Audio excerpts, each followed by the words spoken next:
เพราะว่าแบบเด็กหลายคนที่เก่งๆมารวมกันแล้วก็คุณครูเก่งๆมาจากหลายมหาวิทยาลัยมาสอนเราด้วยครับโครงการนี้เปิดโอกาสให้แบบเด็กไทยได้ไปเรียนต่างประเทศอะค่ะสวัสดีครับผมชื่อพศวีเรียนสุวงศ์ครับชื่อเล่นชื่อเบอร์ดี้ครับอายุ16ปีครับผมว่าโครงการในครั้งนี้นะครับมีข้อดีเยอะมากครับรู้สึกตื่นเต้นมากครับที่ได้รู้เทคนิคใหม่ๆหรือแผนการเล่นใหม่ๆตั้งแต่อายุเด็กหรือว่าจนโตมาที่พร้อมที่จะไปเล่นในมหาลัยในอเมริกาครับโครงการนี้เหมาะสำหรับทุกจุดประสงค์ครับคือคุณอยากจะเล่นอาชีพก็ไปเล่นที่นู่นได้โตที่นู่นได้แล้วก็นำกลับมาใช้ที่นี่ก็ได้เราสามารถไปเติบโตเรียนรู้อะไรสิ่งใหม่ๆที่ในอเมริกาได้ครับซึ่งน่าสนใจมากถ้าเราเทียบกับข้างในนี้เราสามารถเรียนรู้อะไรใหม่ๆเรียนรู้สิ่งใหม่ๆแล้วก็เจอโลกใหม่ๆครับ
Hello, good evening, everybody in Asia, and also good morning here in US. Well, welcome to our USCC webinar again. Today is Monday, June 22nd, and I hope everybody rested and enjoy the weekend with your family, with the activities, hopefully outside, and of course, stay social distances. And also, happy Father Day, everybody here in US yesterday, and a lot of enjoyments. And for me, I just had a good time with my family and sons on the golf course. And I'm sure everybody did it too here in US. So once again, and I just want to welcome everybody for USCC webinar. We starting this webinar about 2 months ago because of social, COVID situation. Because otherwise, during this time, we all going to be in Asia and meeting with you and the family in Asia, for our camp. But situation changed and the whole world have changed. Now we are in the new normal procedure with a webinar. And we want to stay connected with you. So we're starting this 2 months ago, and it's very, very successful. We be able to invite many coaches, expertise in different field to keep you connected and stay informed during this time. If you never attended US webinar before, I just want to start. My name is George Duomani. I'm the founder and the CEO of US College Sport Camp. We're starting this camp, and it's now the largest camp organizer in Asia.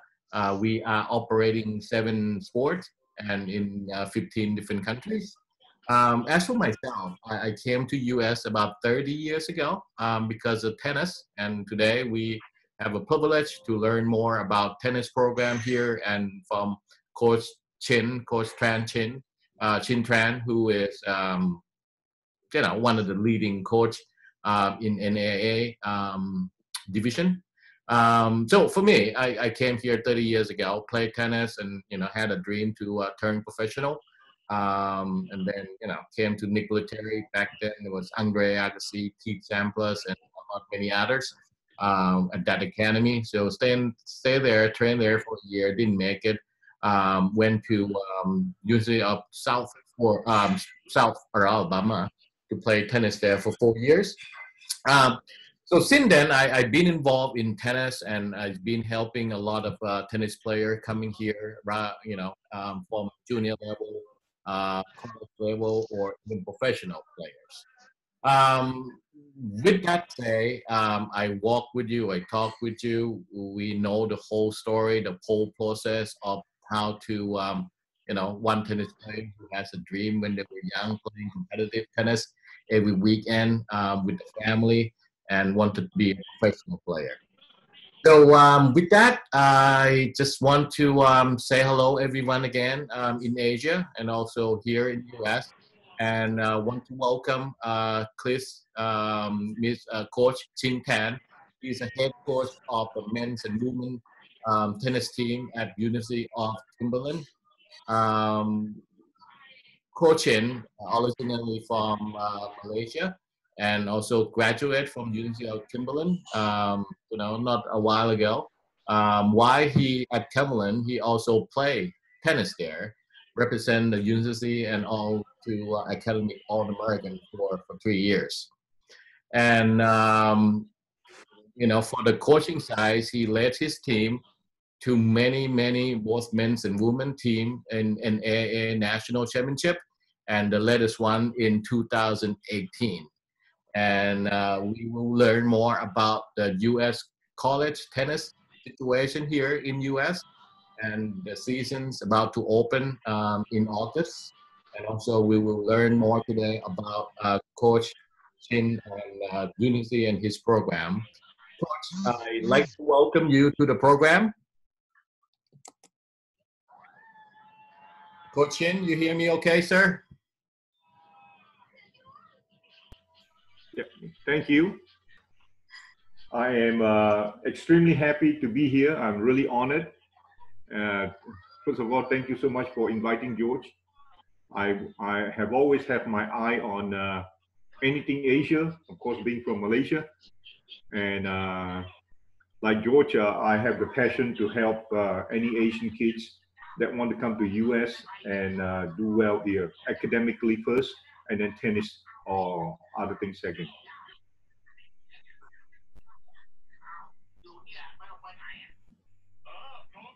Do I have any question, or what do you like me to do?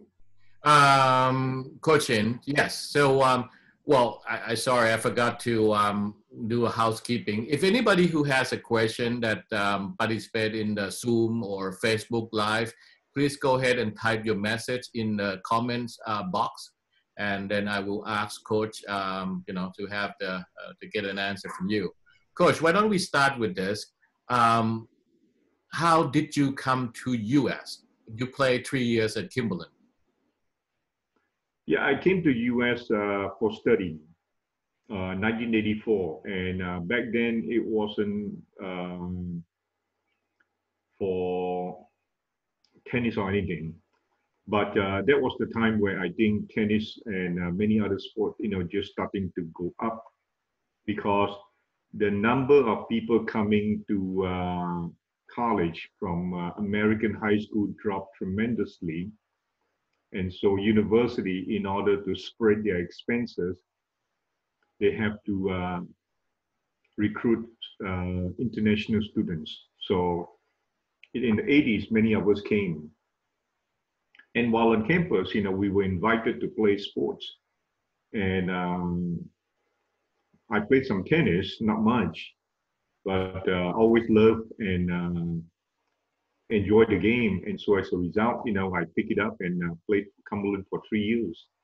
I would admit, not very good, but, you know, I play a lot of other sports in Malaysia, like all Asian kids, whether it's football or running track and hockey, you name it. You know, we came under the English system, and so we have different sports at different seasons. So we're all very athletic, you know. But it was a eye-opening, you know, to be able to compete for university. It's really an honor. And but back then, you know, we were not, you know, on a scholarship or anything like that. So when I finished, I went on to get my MBA, like all, you know, good Asians should do, right? Yes. And it's from there that, you know, I try to get a job like George in a place like Morgan Stanley and so on. But that was in 1988 when the economy wasn't doing well. And I was invited by this university to come back to teach. I didn't really realize that, you know, I can teach. After all, you know, I have such an exotic accent, and I came, I'd say, okay, I'm going to teach 1 year, but it has been 33 years. Wow. But back then, the old model was, if you teach, you have to sponsor a sport too, or a club, or a society. That was the old model, because most small universities could not afford to hire full-time coaches like they do now. Mm-hmm. So my main job is still teaching management. And but because I've been involved with tennis for 33 years now at Cumberlands, I feel compelled that I should stay on. And like George said, we have been pretty successful, and we, you know, we outlasted many other programs and many other coaches. And so now I think, you know, we are one of the good programs, you know, we have. We're strong and we're healthy. And so the university commit, you know, more money to it. We're today now we're breaking ground to build six more courts, and they're going to be on campus and lighted. So all this encouragement here, you know, basically, you know, kept me in there. Yeah, no, it's we certainly that new facility contributed to your success. Otherwise, the university wouldn't be making a new investment during this time. Congratulations. Oh yeah.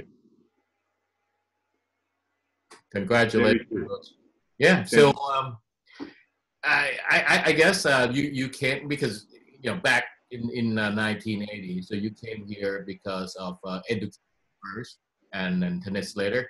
That pretty much coincide with my experience because I came here in '90. I probably one of the first 10 Asian player came here for tennis, and then suddenly the first one from Thailand. But more and more now it's become has a pathway come through, and this back then was very difficult and troublesome, I assume. And how many that you see? Do you have any Asian player on your team right now, or you Uh, have in the past 30 years? yes, we have a few Japanese, about three Japanese, and an Asian boy from Mauritius. We're recruiting, and we signed a player from Taiwan, Robert Wu. We are working on a player from Indonesia, Hendrawan. So I am maybe a little bit biased, but I've been successful recruiting Asian players, and all my past successes were credited to Asian players' leadership, particularly those from Malaysia that play Davis Cup, like Si Yu Meng, that some of you all may know, who's an assistant national coach now. Arif, Dean Hisham's father was the national coach. So the Malaysian Davis Couple and Fed Cup players that played for me were instrumental in seeing our program become successful. So we have, interest in recruiting Asian. Now, last year I was invited to go to Tokyo and recruit, and they've been very aggressive now in Tokyo to send players out. And so I have actually three girls and one Japanese young man. Um, I like the culture. I only recruit from certain countries, and because they have to work with my philosophy of how I think tennis should be played. Great, Joe. Thank you. So it seemed like you're right. You have successful um,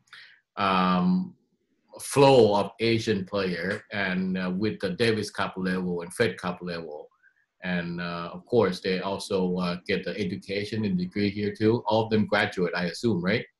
Yeah, Yeah. yeah. We graduated close to 100%. So that's my number one goal. I probably won't be able to sleep tight if I don't help them to graduate. So that's super important. And I know, and I can relate to all the parents out there. And I coach and I guide with the parents in mind. I know exactly what the parents want, and I'm with them, and I make sure that the wishes of the parents, are met, so that they can become successful. Yeah. Yes. Good. All right. So let's split between the women team and men's team because you head coach for both teams. So from the women side, how competitive are they for your team? What UTR level that you normally have you see your players? We've been fortunate, on the women's side, that we have some good recruits, particularly, starting with some of you may know Isabella Dale from Bangkok. Yeah, definitely. Her father, Paul, of course, an outstanding coach. I spent many, many years with Paul, learning from Paul, and while he was coaching my son in the ITF junior and things of that nature. So I spent a lot of time in Mungtong at the National Tennis Center and play tournaments all over, Bangkok, whether it's, with the Satien, Mongkong Dam group, and things of that nature. So I'm very familiar with Thai tennis. But the woman, was led, by first Nisha, actually, my Fed Cup player from Malaysia, and then Isabella came. and put in another 4 years. And then, we have the Japanese that came. So our women's are very competitive, given the fact that, the top 20 women's teams are strong. After that, they are kind of weak in the NAIA, right? Yeah.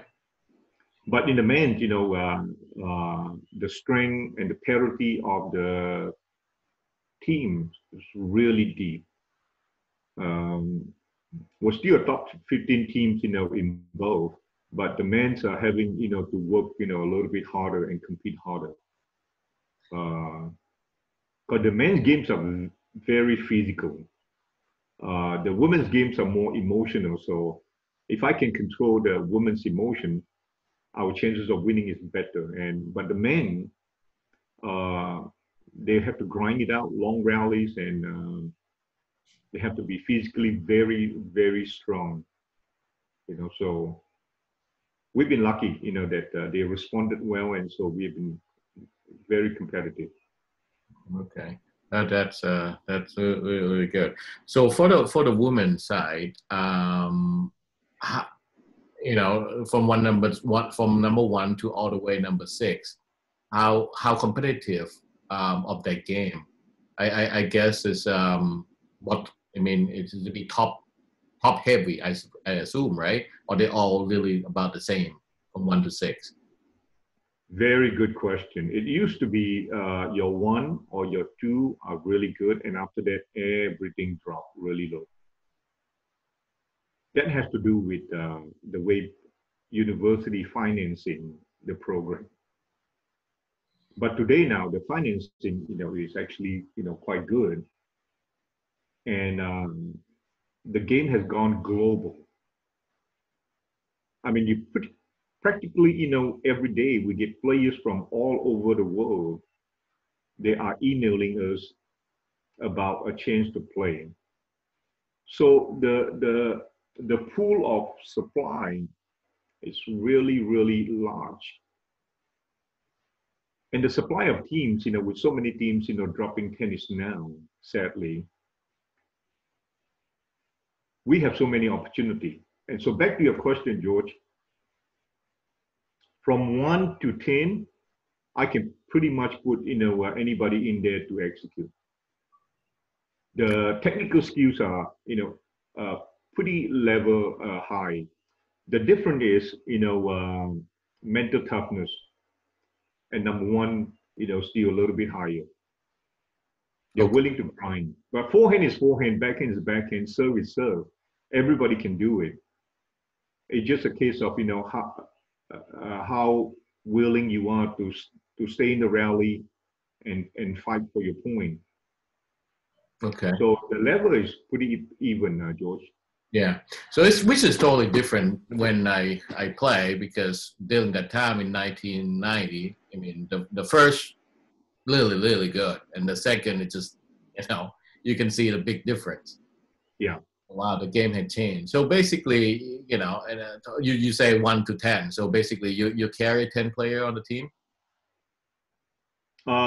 We try to carry more players. We try to carry maybe 12 or 16 like that. Okay, good. So you because the game has gotten so physical, and you need to have depth. You never know that injury will happen. With today's social media, players switch team regularly to transfer and things like that. So we always carry a big team. Okay, good. And now with your new 6 court, now you have more facility for them to train and practice and stuff. That's probably why you need more new 6 courts.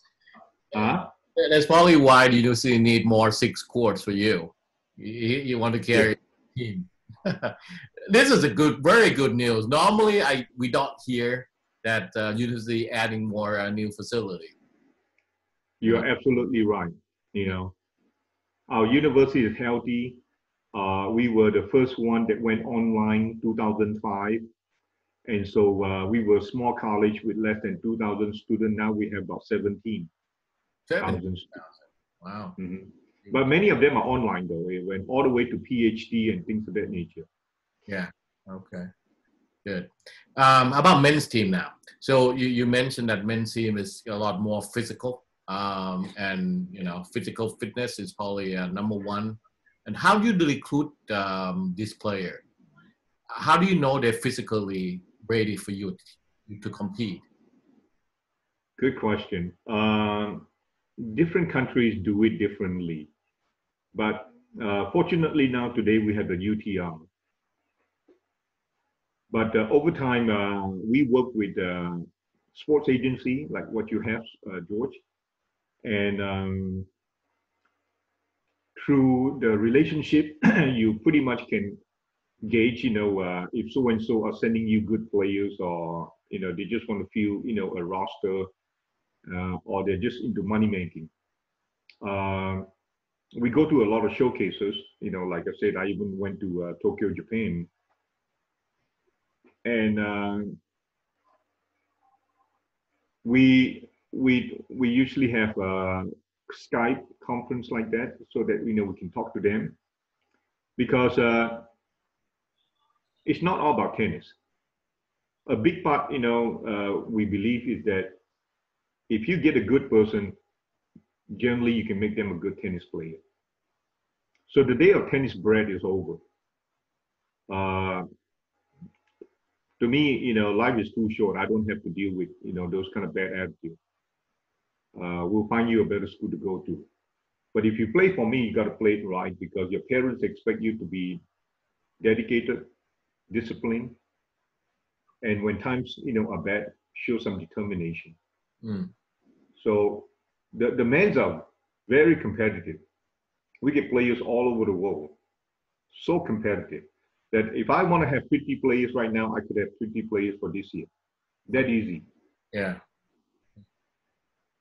Good. So I would say the composition of your men's team, international compared to U.S. What is the composition? Oh, I hate to say this, but the local cannot compete because they don't have the international experience that is needed in order to compete at their college level. Now, I remind you now, we're not NCAA. We're NAIA, but nevertheless, we're as competitive as NCAA Division II. And if we play NCAA team, if you're not, careful, you go to sleep on us, we can beat you. So the top 25 teams in the NAIAs are very competitive. Mm-hmm. Yeah, no, it's very difficult. Exactly what you're saying in U.S. because of the structure, the competitiveness of that, because there's not enough ITF tournament here. They have USTA and all this stuff. When I play, we have one American on our team, 1990. So that's what it is. But all right, Coach. Now let's talk about the whole system itself. Are you going to have a season, sir? A what? Will you going to have a season this year? Yes, it depends on who you talk to. If you're in California, there's no season because they already convert the school, everything to online. Mm-hmm. But we're here in the Southeast, we're going to have a season. That's the plan. Okay. And tennis, in terms of social distancing, is very good. So we are already scheduling matches and tournaments from September. So this year you start in September. We start every year in September. Yeah, it's a whole year program. Yeah. Yeah, with the tournaments individually. Yeah, in the fall we play mostly individual tournament for the singles ranking. In the spring, we play more team for the team ranking. Yeah, yeah, it's good. So yes, we're gonna have a season, and that's the plan. Okay, good. Yeah, no, we certainly looking forward to that. In tennis, as you mentioned, social distancing should be, a lot far better than any other sport. Yeah. Except golf. Yeah. Right? Golf should be good too, right? Yeah, golf is more social distancing because you're on your own. So I think we'll be okay too. Good. So, all right, Sen. I think you allude to this a little bit, and then I'm glad to hear that your school, UC Cumberland, has a very strong support and healthy. Because we just keep hearing this Unity dropping program, athlete program, and normally the first one they start with tennis because I assumed it because of traveling, all the stuff. So how do you see this trend go? Uh, 40% of revenues from sports come from big time programs like football and basketball in America. And these are the money that are used to finance tennis and golf and things of that nature. So they are not, really getting the money. And so tennis are not getting the money, and tennis will be the first to be cut. Over time too, tennis is not a really popular sport for American kids. It's just too hard for them. Yeah. They rather play soccer. We have lost, a lot of good athletes to soccer that generally usually play tennis. So if you look at the landscape, tennis programs are filled with international players and nobody can relate to it. Nobody come watch. So the state of college tennis is not very healthy no matter what people try to tell you. Because I've been in this thing for 33 years. And I'm going to see, a lot of teams, that are going to be cut. Yeah. So that's very unfortunate because tennis, help a person development, a lot. Okay. Yeah. No, that's reality because the school also have to look at the bigger picture. Yeah. Yeah. So yeah, we just heard on Friday, D1 now also cut them, right? Yeah. It's Particularly D1 because they run the program in a very expensive way. So our small program, our budgets are not as big, and so as a result, the pressure is not very high to really, have to cut it. yeah. No, they got away after 30 years something plus program. It's sad to hear. Very good. So let me ask you this: we have a lot of audience, I'm sure, that kids, daughter or son, playing tennis right now, and they compete regularly every weekend, and trying to climb up the ranking, and it's the same dream as me, want to be professional. If any college tennis is a good pathway to professional level.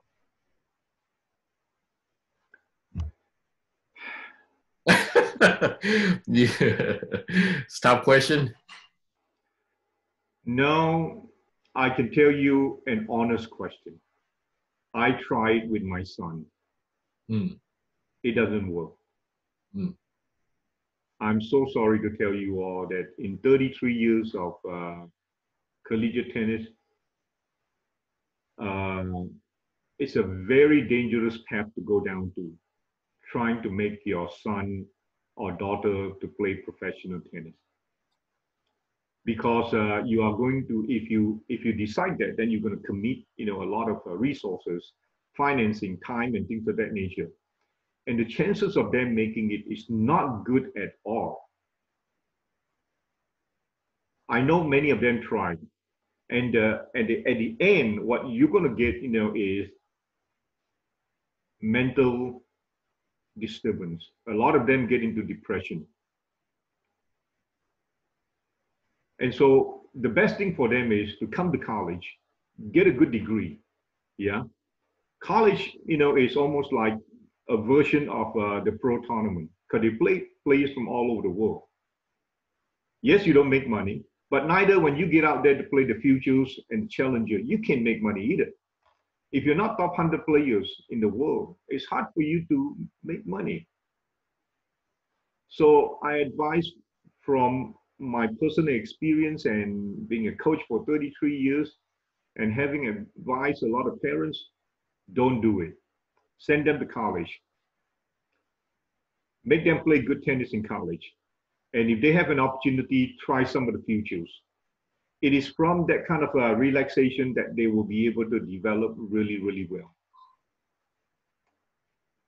College is the best path, for them to eventually become a professional in, say, banking, medicine, engineering, and things of that nature. That is the safest advice I can give you.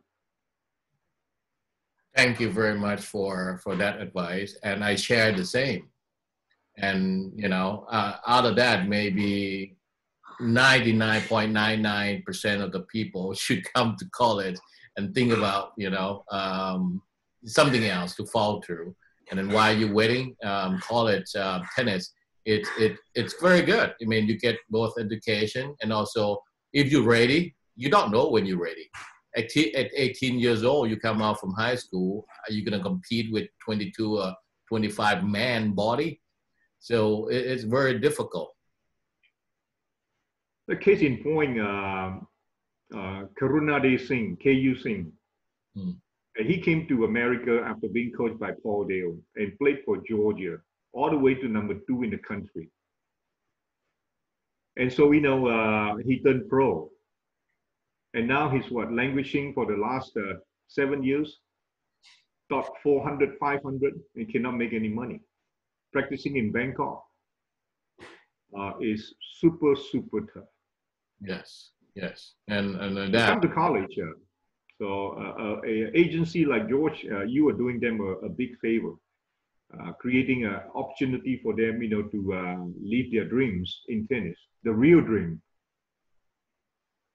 Yes, I couldn't say enough, because you're always gonna have something for the rest of your life, and the risk of one injury can kill your career is always there. And tennis, it's basically you're running on the they can say deck turf, but it's concrete. Eventually, it's a concrete. You've been running every day. Somehow one day something is gonna have to give. Yes, sir. And then I forgot to mention I owe a lot to Paul Dell too. When he came to Thailand for the first time, I probably one of his first students. Is that right? I've been grooming by him a lot, and he drilled me a lot because his philosophy. Yeah. Oh, Paul. Paul, yes. He's a great coach. Yeah, no. And he's a good friend, and I spend a lot of time with him. Pretty much, my program philosophy is Paul Dale's philosophy. Did he get on you? Did he get you on his motorbike yet? Not yet. Yeah, I worry about him. Riding that motorbike. Yeah. All over Bangkok. Yeah.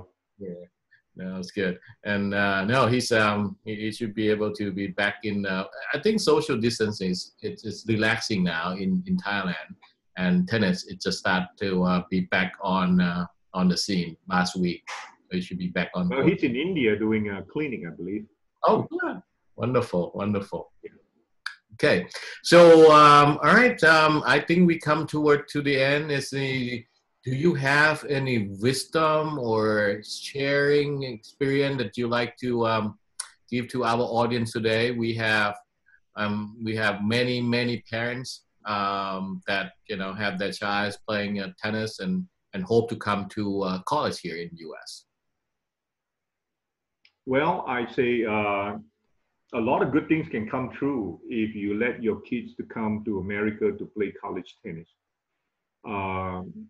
The end result is that they have a really positive experience, because generally in tennis community, you have good coaches, good teammates, and the game teach a lot of good things about, calling your own lines and being honest and things of that nature.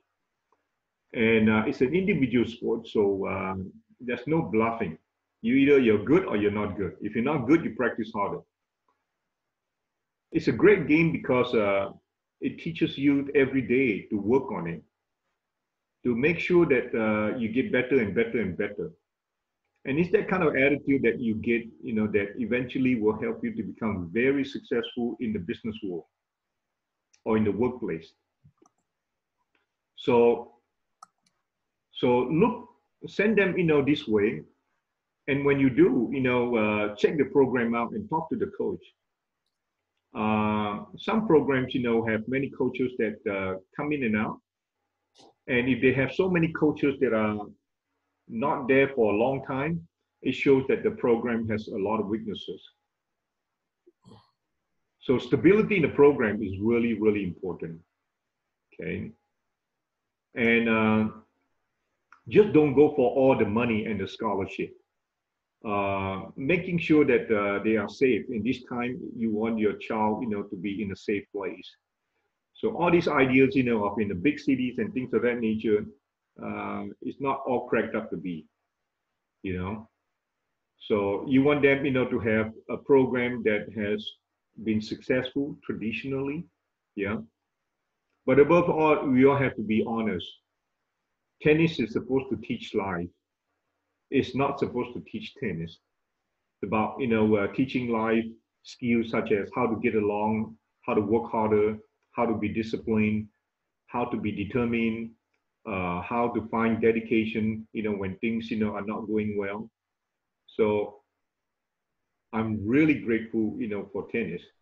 And it's that kind of belief that, can continue to put me back into tennis and coach maybe for another 10, 20 years, you never know. Yeah, definitely.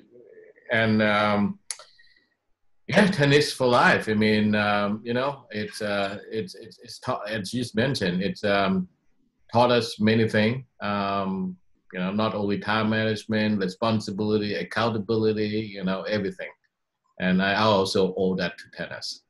Yeah. Thank you, sir. We come to the end and want to leave with your wisdom for today and for the family in Asia. So this is one of the extreme, exuberant time, and I hope everybody stays safe.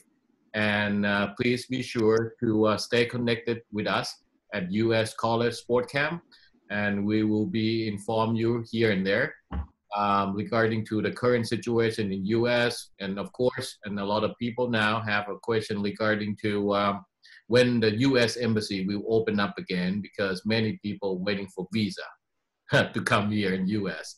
So we will stay intact. And our next webinar will have another great tennis coach, Emilio Sanchez, will be with us. And he will be talking about his world famous academy in Spain, in China, and also now too in US, in Miami and also Atlanta. And stay with us, stay connected with us. And if you have any question, please feel free to contact us. And thanks again, sir, for your time today and wisdom. And certainly have a good day and a good year for the program this year. Thank you so much. Thank you, Coach. สวัสดีครับ